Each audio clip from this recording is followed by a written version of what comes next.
Los papeles ya estaban sobre la mesa de mi cocina antes de que me diera cuenta de que mi hijo había venido preparado para obligarme a elegir. Miguel había colocado la carpeta junto a mi plato a mitad de la cena, con cuidado y control, como si hubiera ensayado ese momento de antemano. Su esposa Isabel estaba sentada a su lado con las dos manos alrededor de una taza de café que nunca probó. Esa noche casi nadie tocó la comida. Me llamo Verónica Lozano. Tengo 68 años. He vivido casi toda mi vida adulta cerca de Durango, en el norte de México. Mi difunto esposo, José, y yo pasamos más de 40 años construyendo juntos el Rancho Lozano. 640 hectáreas de tierra ganadera, cercas viejas, derechos de agua, préstamos para maquinaria y inviernos que parecían eternos. José siempre decía que el trabajo en el rancho castigaba a quien dejaba de prestar atención. Entendí muy bien lo que quería decir después de que él se fue. Miguel carraspeó y empujó la carpeta hacia mí. Hemos intentado hablar contigo sobre el futuro, dijo. Abrí los documentos despacio. A primera vista parecían bien organizados, como un plan responsable, transferencia de autoridad operativa, reestructuración de fideicomiso, protección de sucesión en emergencias. La redacción era tan pulida que me inquietó de inmediato. Un párrafo me describía como una persona bajo supervisión financiera que conservaría el derecho a vivir en la propiedad bajo vigilancia familiar. Leí la frase 2 veces porque de verdad creí que la había entendido mal la primera vez. Dependiente. En la casa que yo había pagado durante décadas. Levanté la mirada hacia Miguel. Él esquivó mis ojos un segundo antes de recostarse en la silla. Esto protege a todos, dijo en voz baja. Ya no tienes que cargar con toda esta responsabilidad. Isabel habló por fin. Nadie quiere hacerte daño. Verónica, dejé los papeles con cuidado sobre la mesa. Metieron abogados en esto sin hablar primero conmigo. La mandíbula de Miguel se tensó. Si no firmas esta noche, mamá, esta familia se acabó. La habitación se quedó en completo silencio. Les pedí a los dos que se fueran. Miguel se quedó parado unos segundos más, como esperando que cambiara de opinión. Antes de tomar la carpeta y salir con Isabel detrás, escuché cómo su camioneta se alejaba por el largo camino de grava mientras el reloj de la cocina marcaba los segundos contra la pared. La traición duele distinto cuando viene de alguien cuya infancia todavía recuerdas con todo detalle. 1 hora después, subí al cuarto y abrí la vieja caja fuerte a prueba de fuego que José y yo teníamos escondida al fondo del closet. La caja fuerte estaba detrás de los abrigos viejos de invierno de José. Al fondo del closet, la compramos hace casi 30 años, después de que un incendio de pastizal llegara a menos de 1 kilómetro de la casa del rancho, y con el tiempo se convirtió en el lugar donde terminaba cada cosa importante de nuestra vida. Escrituras de tierras, registros del fideicomiso, pólizas de seguro, papeles militares de mis años en logística. Bajé la caja metálica y extendí todo sobre la mesa de la cocina que Miguel acababa de dejar hacía menos de 2 horas. La casa estaba en silencio. Solo se oía el viento empujando suavemente las ventanas. Rafael contestó al tercer timbrazo a pesar de la hora. «Suenas firme», dijo después de que le contara lo sucedido. «Estoy enojada», le respondí. «Es distinto. Rafael había manejado los asuntos de José después del infarto que se lo llevó 6 años atrás y conocía cada estructura legal del rancho. Me confirmó de inmediato que yo seguía siendo la única fideicomisaria tanto de las propiedades como del fideicomiso ganadero de 15 millones de pesos ligado a la tierra. Miguel no tenía autoridad para transferir, refinanciar ni manejar nada sin mi aprobación. Entonces le conté algo que nunca había mencionado a mi familia, unos 6 meses antes. Después de que Miguel empezara a hablar repetidamente de desarrolladores que compraban ranchos vecinos, yo había comenzado en silencio los trámites para un easement de conservación a través del municipio. En ese entonces me decía que solo estaba protegiendo la tierra de futuras subdivisiones. En ese entonces todavía creía que protegía el rancho de los desarrolladores, no de mi propio hijo. Rafael se quedó callado un momento antes de hablar con cuidado. «Verónica, Si Miguel ya llevó documentos formales de transferencia a tu casa, es muy probable que esto no termine aquí. Puede que intente armar un caso de incapacidad después. En ese instante entendí que esto no había terminado. Rafael me llamó la tarde siguiente después de pasar varias horas revisando registros públicos relacionados con los negocios de Miguel en Querétaro. Cuando contesté, ya sabía por su tono que las cosas estaban peor de lo que había imaginado. El desarrollo habitacional de Miguel a las afueras de Querétaro se había derrumbado a mitad de la construcción. Los contratistas presentaron demandas contra la empresa. Los prestamistas privados exigían el pago y más de 8 millones de pesos en deudas colgaban sobre él. Me quedé sentada a la mesa de la cocina, escuchando en silencio mientras la nieve caía en finas rayas sobre el pasto afuera de la ventana. De pronto, conversaciones del año anterior empezaron a encajar de maneras que no había entendido antes.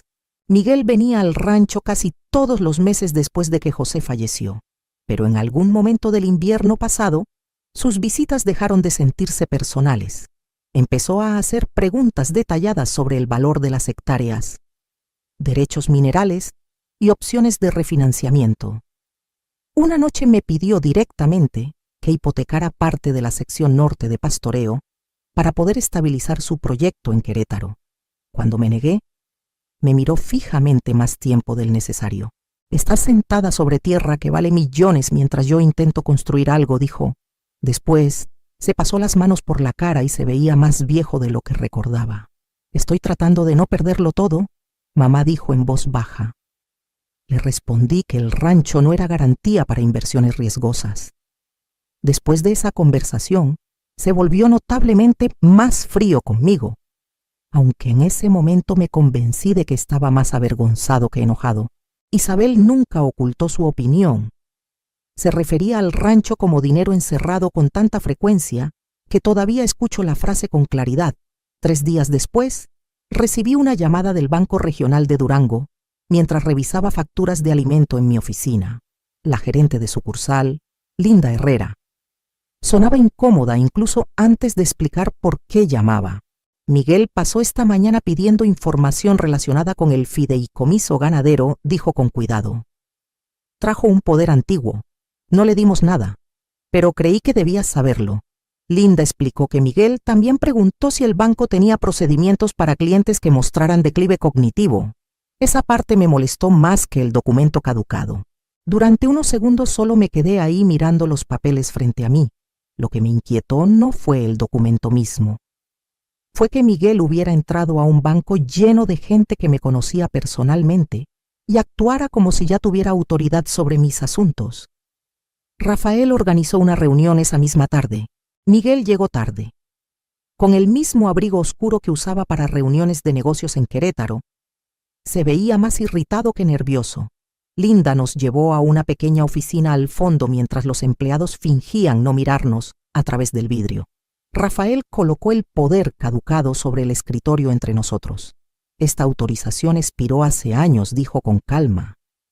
«Y aunque no hubiera expirado, no otorgaría acceso a la autoridad del fideicomiso». Miguel se recostó en la silla. «No estaba robando nada. Solo intentaba organizar las cosas antes de que se convirtieran en un problema». «¿Quieres decir antes de que yo me convirtiera en un problema?», dije. Su expresión se endureció de inmediato. «Mamá, esto no es personal. Ya casi tienes 70. Alguien tiene que pensar hacia adelante». Rafael intervino antes de que yo pudiera responder. Revocó formalmente toda autorización restante ligada a Miguel y pidió confirmación por escrito del banco antes de irnos. Miguel permaneció en silencio durante todo el proceso. Cuando terminaron los papeles, le pedí a Rafael que nos dejara un momento a solas. Miguel se quedó cerca de la puerta de la oficina, mientras yo permanecía sentada. «Si intentas algo así», otra vez le dije en voz baja, «te saco completamente del testamento». Por primera vez desde que todo esto empezó, se vio genuinamente sorprendido. «¿De verdad le harías eso a tu propio hijo?». Lo miré un largo momento antes de responder. «Tú cruzaste esa línea primero». Salió sin decir otra palabra, pasando frente a empleados que me habían visto cobrar cheques de ganado y pagar impuestos de la tierra durante décadas. Los rumores empezaron en voz baja, y eso de alguna forma los hizo peores. Al principio la gente solo me repetía cosas pequeñas que yo nunca había dicho. Alguien en la tienda de insumos me preguntó si planeaba vender ganado, porque manejar el rancho sola se estaba volviendo difícil. Una mujer que conocía desde hacía 20 años me recordó suavemente dónde había estacionado mi camioneta, aunque yo no lo había olvidado. Empecé a notar el patrón después de una semana. Luego llegó el domingo en la iglesia. Después del servicio, mi prima Rosa me apartó cerca del salón parroquial con la expresión cuidadosa que la gente usa antes de hablar de una enfermedad. Miguel solo está preocupado por ti, dijo suavemente. ¿Has pensado en alguna residencia asistida?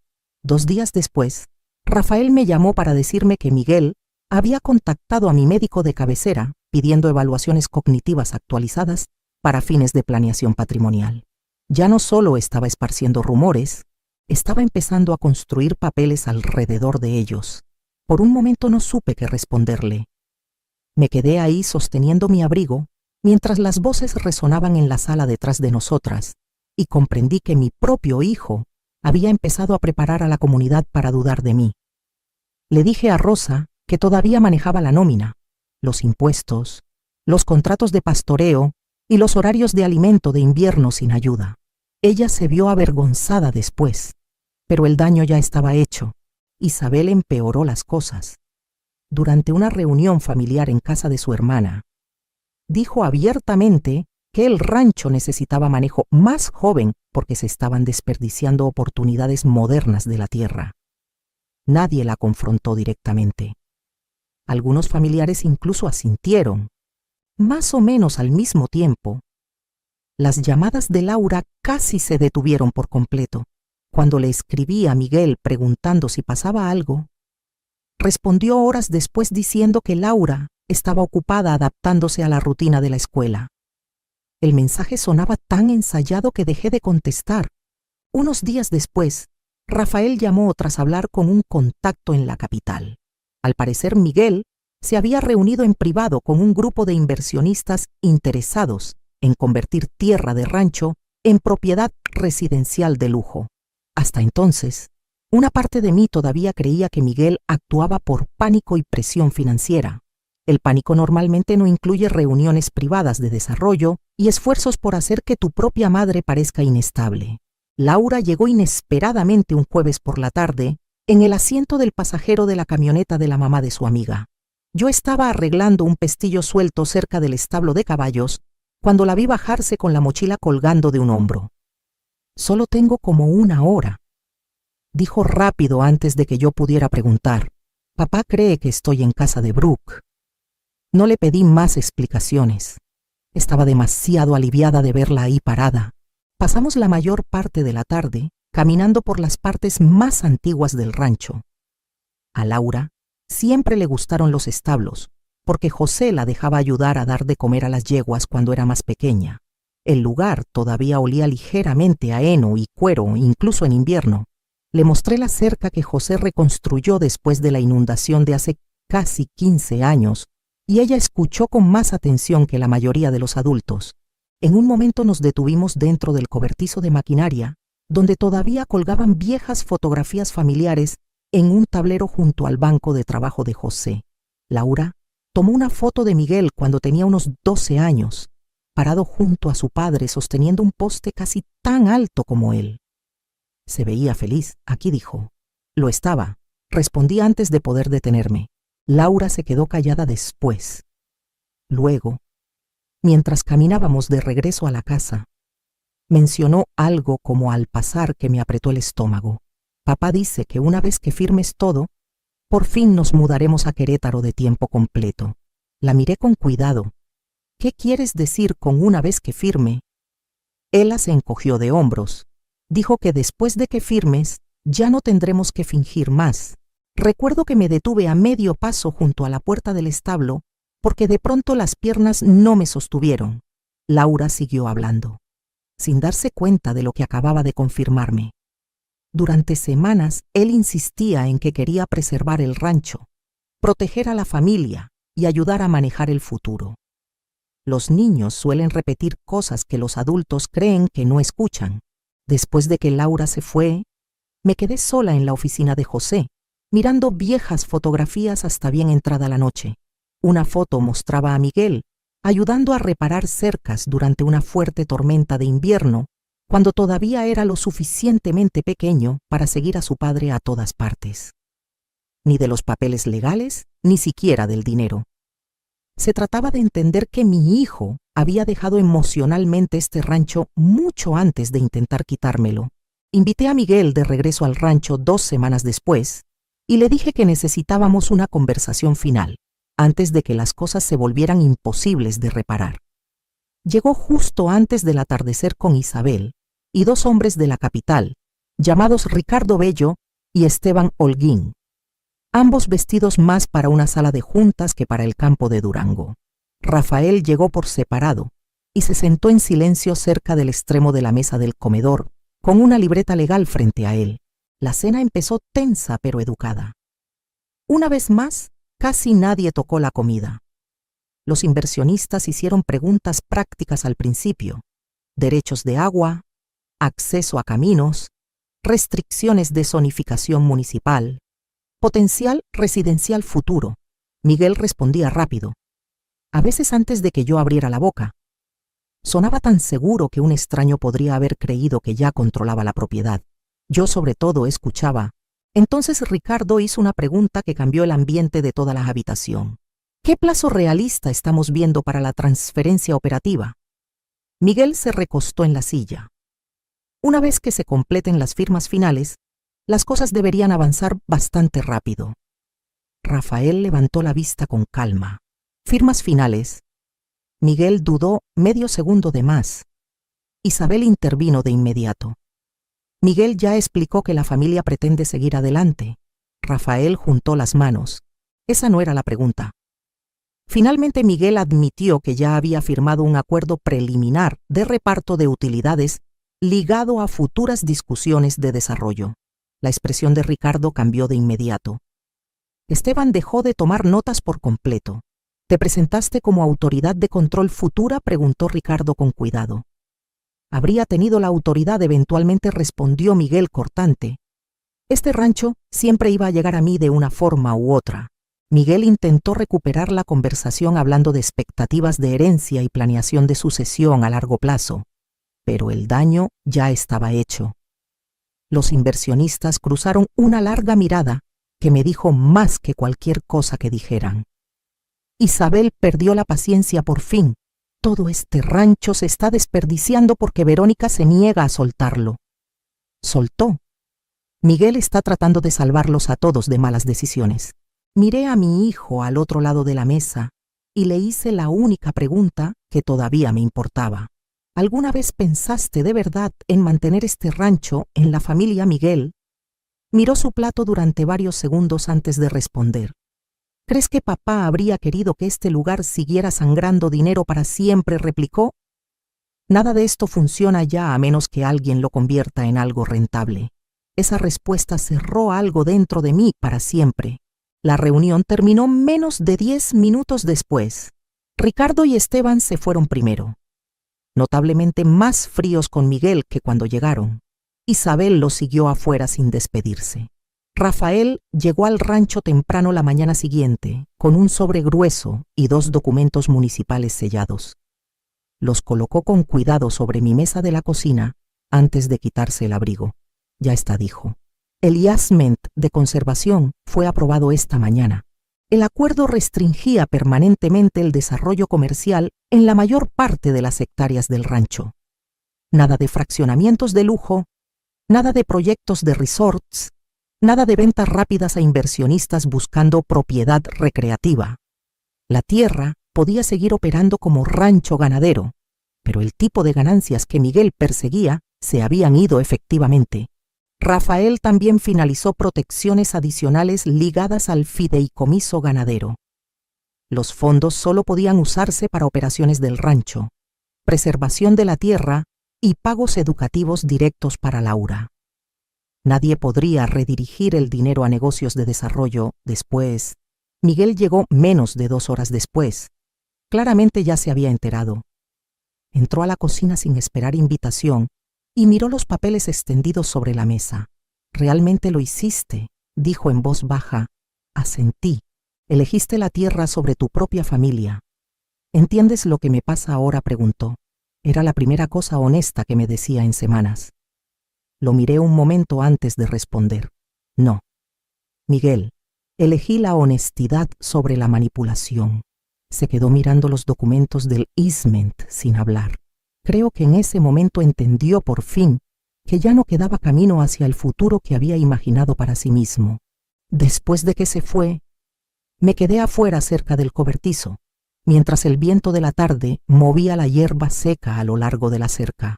Las consecuencias no llegaron todas de golpe. Llegaron despacio al principio, luego, más rápido de lo que Miguel podía manejar. Un mes después de la cena, los inversionistas de la capital lo demandaron formalmente por mala representación financiera ligada a las discusiones de desarrollo.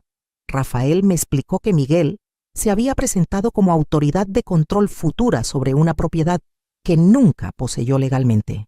Una vez que el easement de conservación se volvió registro público, los inversionistas se dieron cuenta de que el proyecto nunca había sido realista.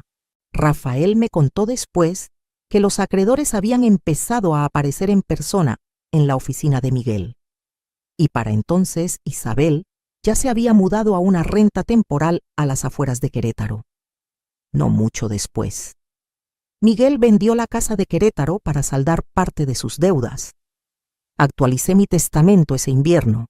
Rafael removió permanentemente a Miguel de cualquier rol de decisión ligado al rancho, al fideicomiso ganadero y a la tierra misma. También obtuvimos una orden judicial que le impedía entrar a la propiedad sin permiso, después de varias llamadas nocturnas que se volvieron cada vez más agresivas. Meses después, supe que había tomado un trabajo regional de venta de maquinaria cerca de Chihuahua y había dejado Querétaro en silencio. No me sentí victoriosa al escuchar nada de eso. Sobre todo me sentí cansada de una forma que no tenía que ver con la edad. Para la primavera siguiente, el rancho por fin volvió a sentirse tranquilo de una manera que ya no pesaba. Seguí llevando las operaciones diarias con el mismo pequeño grupo de trabajadores que se mantuvieron leales a pesar de todo.